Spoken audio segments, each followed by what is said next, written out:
We are now in the final half hour of the show on a Thursday, and that means one thing. It means we find out which cup of coffee our buddy Niko Moreno is on and what he has put the coffee in. And so we bring Niko in, and Niko is like feverishly looking at notes in the green room. And so there he goes. He puts his phone away. Morning, my brother. What is up? What's going on, guys? Happy to be here. Was having some issue with the StreamYard, but we're back on. We are on coffee cup number 2. You can't see it. Oh, now you can. It's my Juan Valdez. Oh, there you have the key to my heart cup.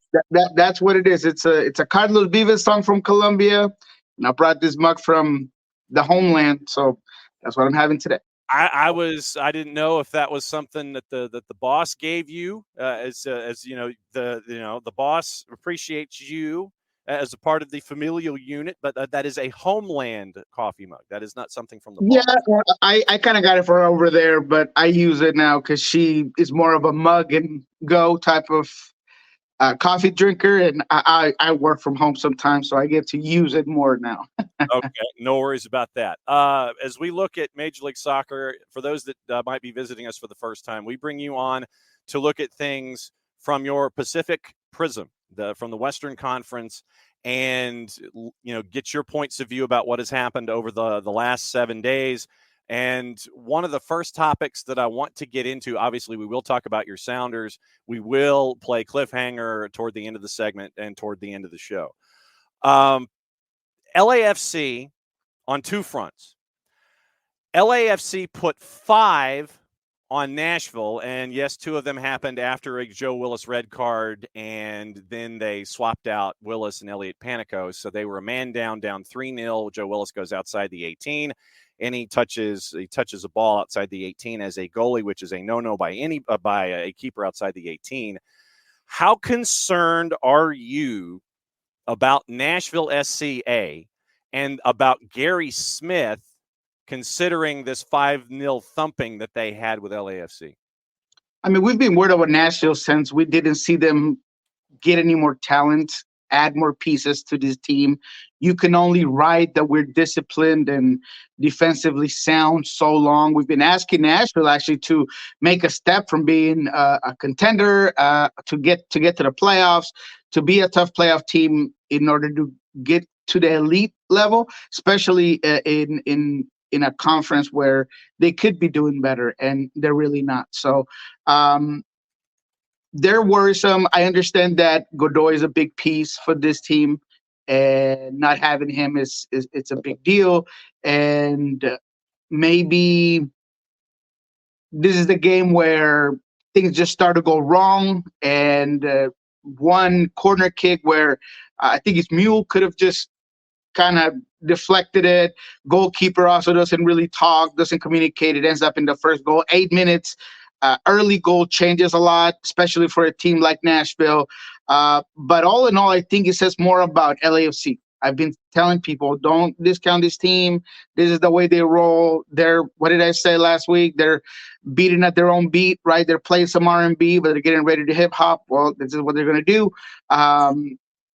You saw how quickly they were able, once the first goal came around, confidence went up, touches started happening. Atuesta is starting to look like the Atuesta of old now that he's kind of settling into this team. With Ilie Sanchez, things are a little bit better for Ilie too, because he has another guy that can cover some ground, that can hold the ball, that can do a lot of things. So they were just better than Nashville in all fronts, right? And now Denis Bouanga gets that goal, right? The first one just to get the monkey off his back, and then all of a sudden is a different type of LAFC. That dummy that Atuesta does, I mean, that's just quality, right? That's just soccer IQ, awareness, everything. So the team has the goods. And did they have some like depth problems because they don't have the roster that they probably should have? Sure, but that's coming, right? You know it's coming. This is the LAFC that they can go shop wherever they want. So unfortunately for the league and for the conference, this is just the beginning of what's going to be, I think, a good year for LAFC. You heard me here say that I thought the Sounders were going to be third, and that was then. Now we don't know, but LAFC was the team that I thought was going to be up top with RSL right behind them. So I think that LAFC is just giving you a little sample of what they could be later down the road. And that little sample is now apparently, possibly, probably including someone who has perfect hair, a perfect jawline, and a perfectly manicured beard to go along with the attack. It appears, as several have intimated, that Olivier Giroud and his perfectly coiffed persona. When was the last time he headed a ball? I don't know. But with the product that he's got there, it probably doesn't hurt. Olivier Giroud is now the next 30-something that John Thorrington will be spending money on yet another 18-month deal to bring in yet another big-name talent to make that rush that you're talking about. It's been done in the past with Bale and Chiellini, and now you're rolling the dice on an 18-month deal. Apparently, Hugo Lloris has basically told his buddy, hey, bruh, come on over. It's Lipstick City. We'll have some fun. We'll hang out together. We'll go to Nobu in Malibu, and we'll go and hang out. Olivier Giroud now a part of the discussion with LAFC as the new 30-something heading possibly to hang out with Steve Cherundolo. Yeah, I mean, this you saw coming. You heard rumblings. The question was going to be who it was, and it looks like it is a guy that fits in looks-wise and definitely position-wise to that LAFC scene, because it's not just the team, it's the right, exactly. It's the beauty, is the lights, is the stars, is the everybody's going to want to come watch. Kim Kardashian's going to be all over the place. I mean, all the stars are going to be there. So it's a good fit. I mean, yes, he's 37. Yeah, he's a guy that will fit offensively. It's funny because I remember that Cherundolo used to talk about Chicharito not pressing enough, or he wanted other things. I don't know how much pressing and things. I was going to say, brother, Steve Cherundolo, with how he's running things right now, you want defensive-minded Olivier Giroud. That might translate into Olivier Giroud ain't moving a whole lot. But I think you look at the league, you saw what Suarez is doing. We know that this team is also honestly about bringing in guys that are gonna globalize this franchise, and just along with Lloris and now with Giroud is just what they're looking for. But in terms of soccer, I think that having a guy that is going to be in the area, that's as physical as he is, that is good on the aerial attack, that is a quality finisher. Clearly a guy that has been doing this for a long time in top leagues with AC Milan, 12 goals with them just recently. So I believe that this is a good fit, especially what you have outside. Then it's Buanga, Oliveira. He got his goal finally. Oliveira has been a guy that has produced, has created, just had not really scored just yet. He gets that first one against Nashville. So it's all just fitting, right? So I believe this is going to be a big signing for them. I think he is going to be effective because of that system, because of the guys he has around him, because he's hopefully not going to be asked to be doing too much defending. But all in all, I see where they're going. And this is a 37-year-old that doesn't play like a 37-year-old. So I do think that physically he's going to be up to par to play in MLS. Yeah, and Bogusz won't have to be a false nine as your striker right now, as things are with Steve Cherundolo. Let's go cross town.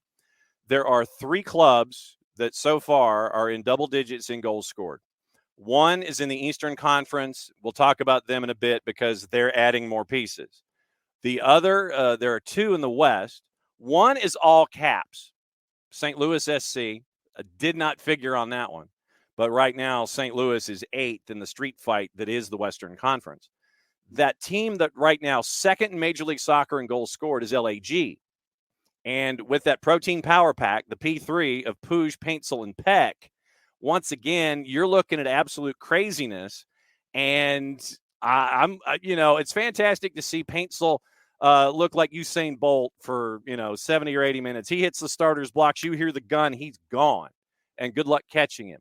Is this sustainable for LAG? I think it is. I think it's sustainable. I think they have pieces coming in. I think it's going to get better.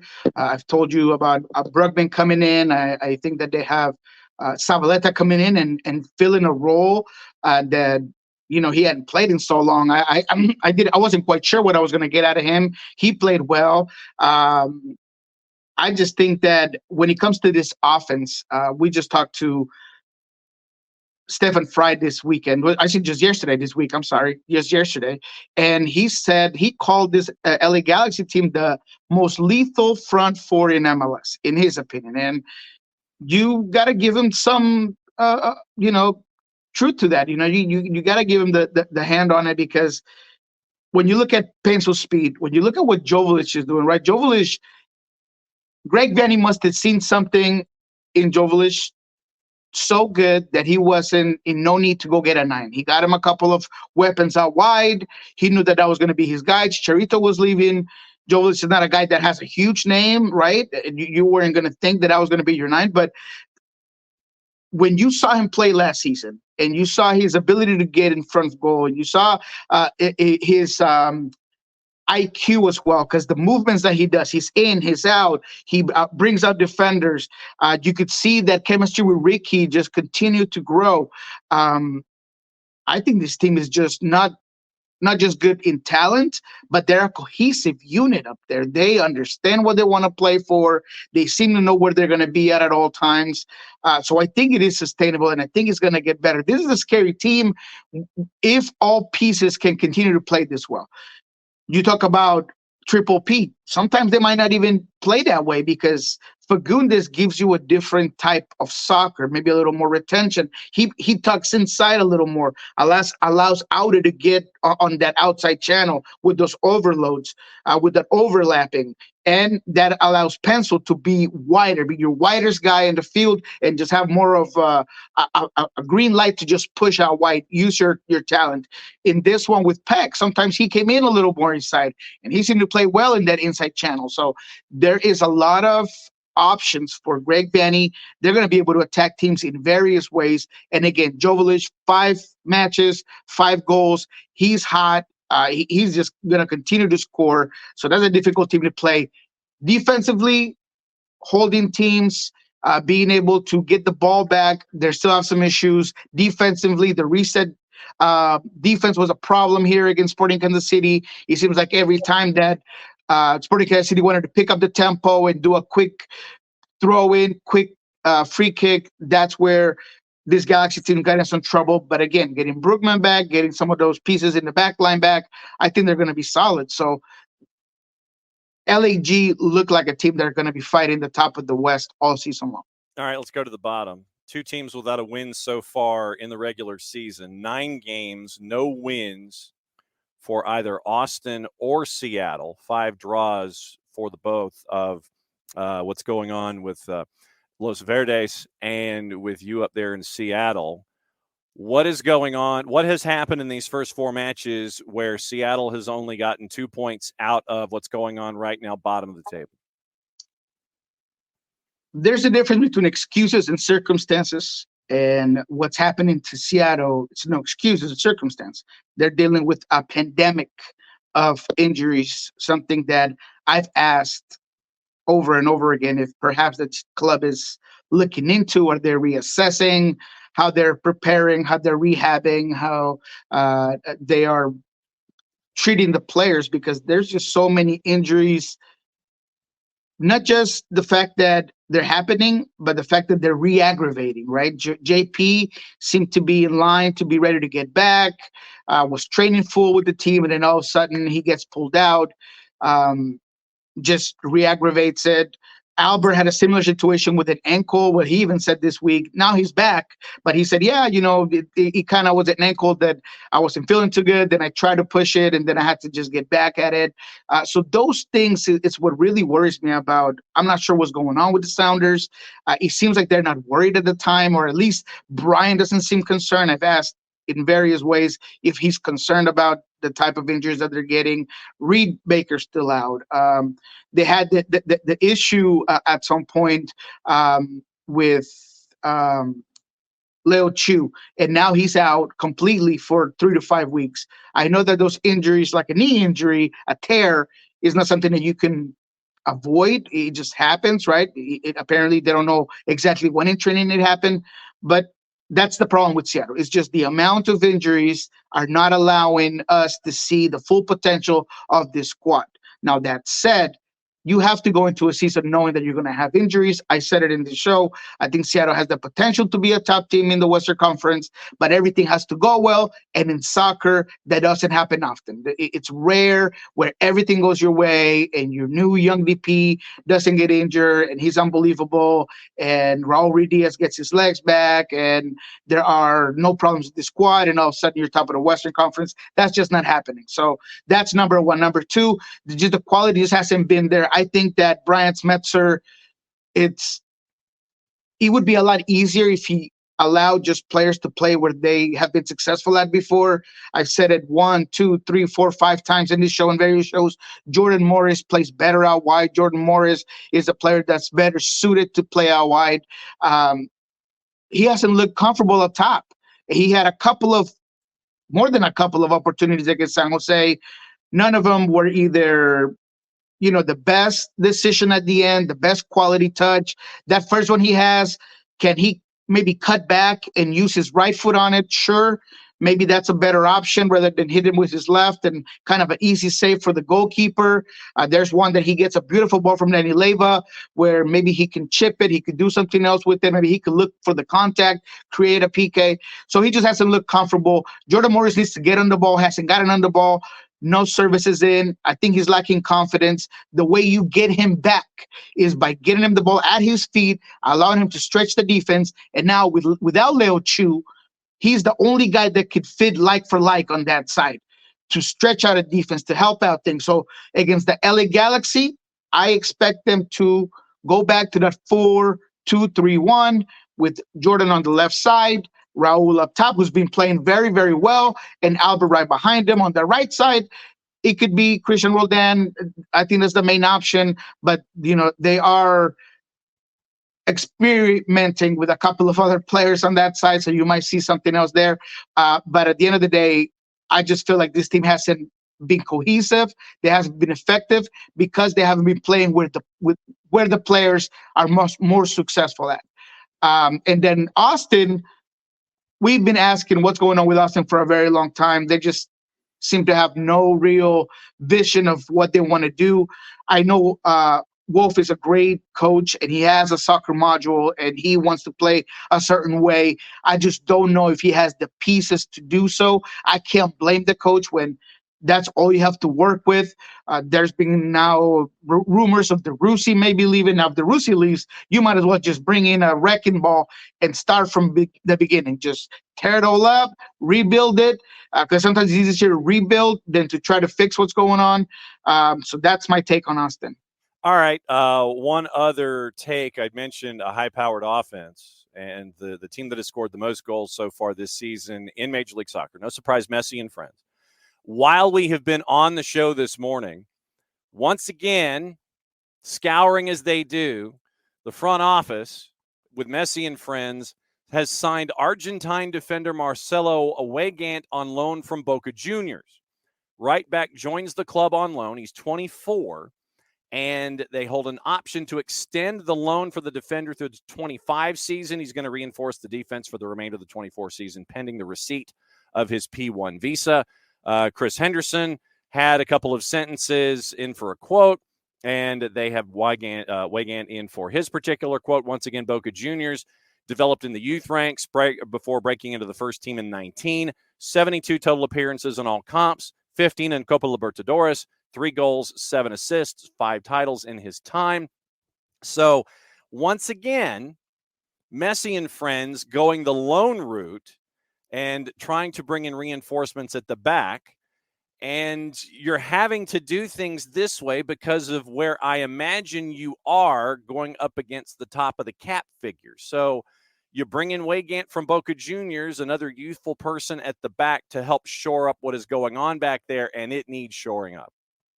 Yeah, but not just that. They made the move of DeAndre Jedlin knowing they were going to bring somebody in. That's a lot of confidence. And to bring a guy like this, I mean, there were talks about Matias Rojas and other players that could have been brought in for that position. But this guy, man, he's in rhythm. He could do a lot of what I think Tata Martino hasn't been getting from that specific position. I thought that Gressel was going to be a perfect fit in. Ooh. Not good enough for Tata. Ooh, Not boy. good enough for Tata. So he brings in a guy that's young, that has a huge projection, that you can definitely eventually buy off and keep. This is a strong, young team, man. And it's just sometimes a head scratcher. I've had people literally tell me, I wonder who's really looking into the books of Inter Miami, because how are they doing all of these things, man? But Chris Henderson is now that Garth Lagerwey is no longer chief of soccer operations or whatever. Right. I think Chris Henderson is the number one guy in general senses, or one of. He knows how to do it. He's been there, done that. He learned from Garth Lagerwey, I'm sure, of how to do that Doctor Strange thing on the roster and how to make it fit. And that's what's going on now. So this is a quality guy. I wouldn't expect any less. I honestly surprised that they did get the guy from Boca Juniors that it felt like at some point they were not going to be able to sign. So, man, you got to just tip your hat and hope that teams are ready to go against Messi, friends, and the young stars. Yeah, and I thought that they were done because of the Redondo deal. I thought that they were done getting things squared away. But Chris Henderson and when you send DeAndre Yedlin to Cincinnati, the AM number that was brought back was one of the most specific AM numbers I've ever seen in my entire life. It was like 172, 699, something like that. And I mean, that really is massaging the cap, which made me scratch my head when I saw the Weigand deal come across the wire, because, okay, it's a loan deal, but where does this go? He's 24, so it's not a U22 deal. Mm-hmm. This one, I'm like, man, you're having to massage something. So I don't know if there's something else that's coming as a response to adding Weigand, but we'll see when it comes to the continuing saga of Chris Henderson, Messi and friends, and the cap. All right, time to go to cliffhanger and roll through the matches this week. And if there's any other separate categories within matches that you want to talk about, whether it's totals or what have you, then all you got to do is yell stop, and we stop. All right. Philadelphia hosting the Loons, and the Loons are at the top of the West, and this is the 2:00 match on Saturday afternoon. Philadelphia is a -125. This might be a bit of a wake-up call for Minnesota United on the road. Yeah, that should be a no-brainer there for Philadelphia. You saw the difference that Julian Carranza makes. I mean, he makes that team go from a good team to an excellent team because they have that guy that's a finisher that is just physical. They played a very good Portland team, and they really tore them apart, made them look silly, made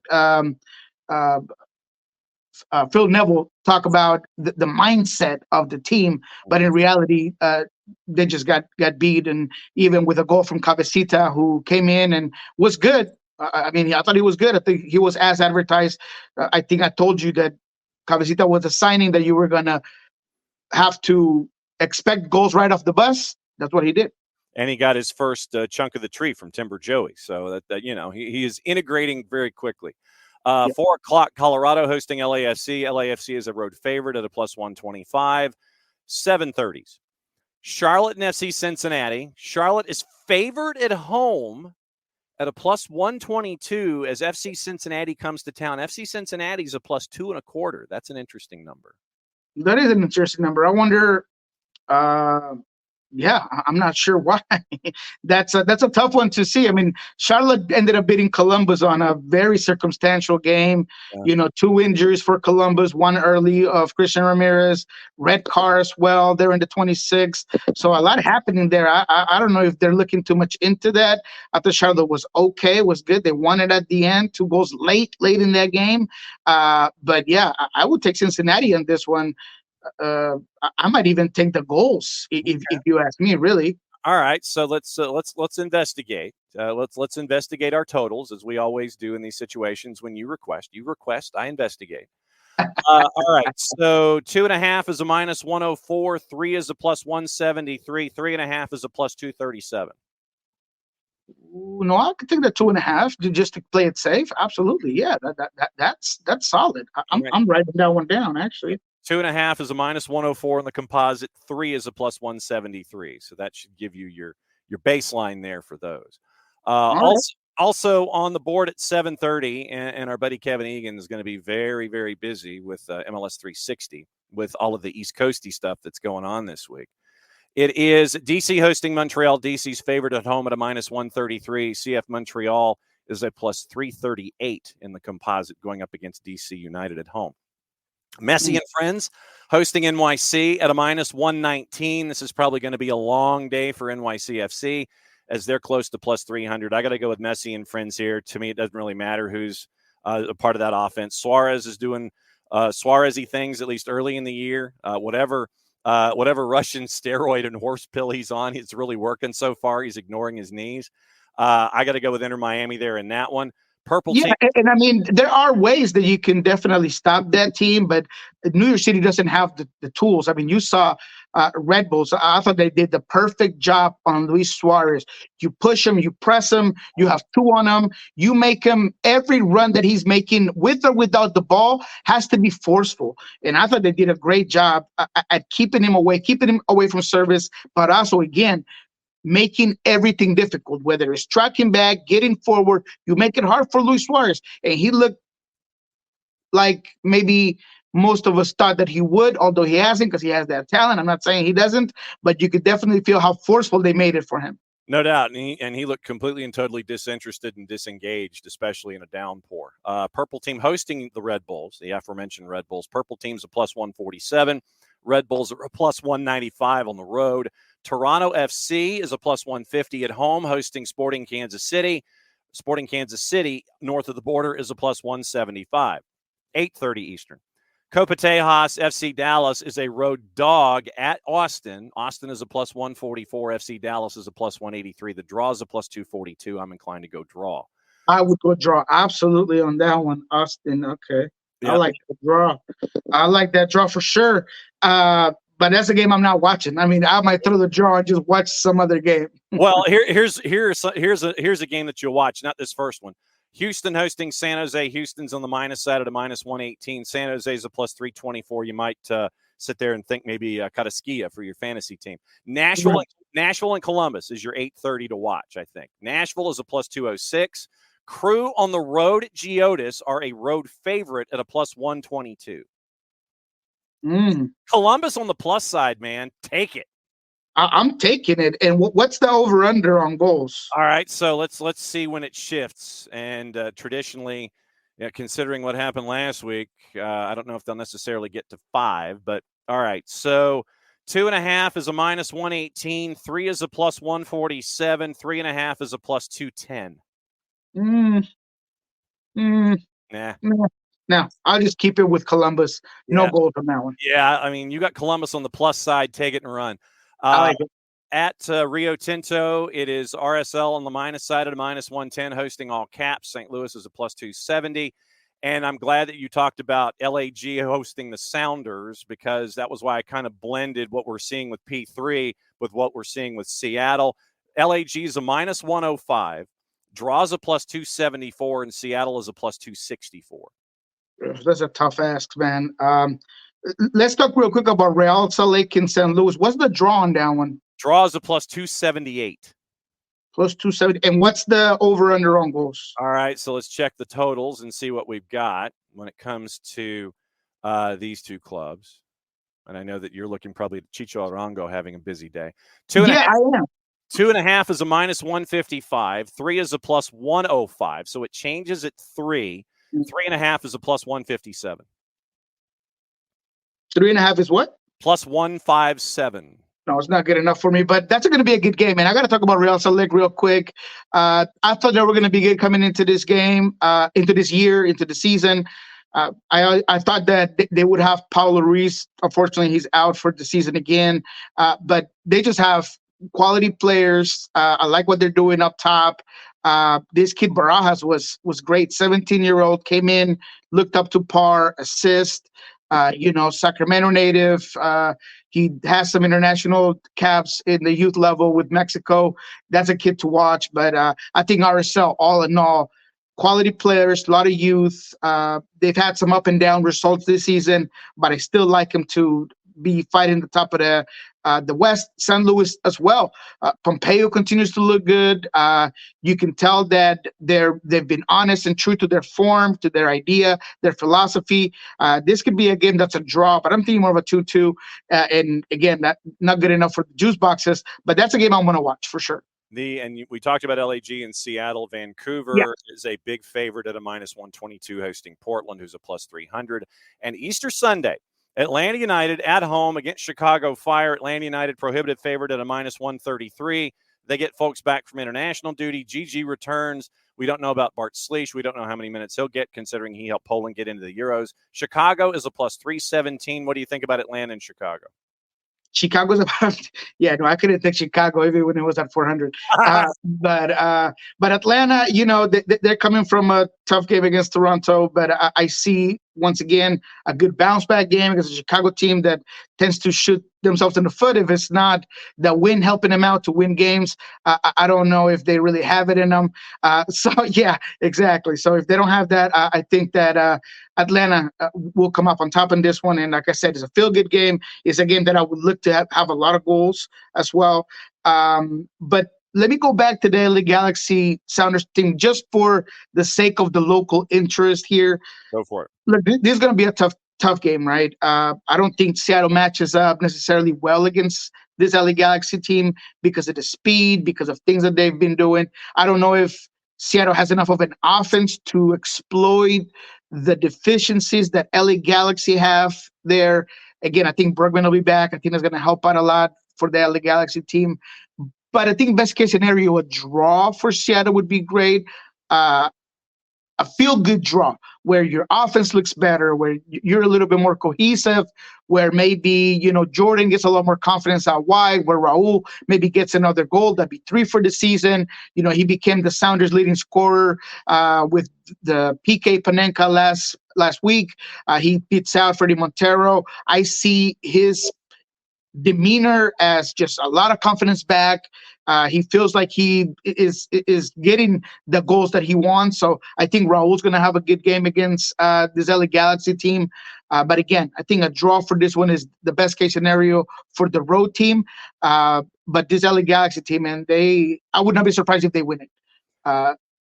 I'm thinking that it'll be a draw, best case scenario for Seattle, but LA Galaxy just has too much power, too many tools. And as much as Seattle has tried to be good defensively, last game against San Jose, so much problems when it comes to communication between Jackson Reagan, who had a really, really bad game. Yemer Gomez-Andrade was coming in his first game of the season, first 90 of the season. Well, he didn't play 90, but the first full game basically of the season. So that's a tough ask for Seattle against LA Galaxy. No doubt, looking at the total as well in that one. So what's the latest with you, Postal Sports, and the Soccer Bar? Yes, sir. So we'll be back with Soccer Bar here in a couple of minutes. You actually touched some of the things that we're going to be talking about in Spanish. You were spot on today with the subjects as always. So we'll be talking a little bit about this. We'll talk about CONCACAF Cup that's coming up also next week, U.S. Open Cup. What are the challenges some of these teams are facing in regards to that? The referees get they're going to be back. What they got, what they didn't get, you can find that out at Soccer Bar and at Pulso Sports. Obviously, we talked to Stefan Fry, who was very honest about where the team is to improve, what's been going right, and facing the LA Galaxy, as well as Brian Smetzer telling us about all of the injuries that have been going on, including Leo Chu being out for as long as he will be, which is 3 to 5 weeks. No doubt about it. As always, my friend, great to catch up with you every Thursday and see you flourishing as you do. My friend, great to see you. We will catch up with you next week. May everything stick to the tape. May you have successful broadcasts and enjoy what's going on this weekend. We'll see you next week. Thank you, my guy. Appreciate you guys. Have a good one. We'll see you next week.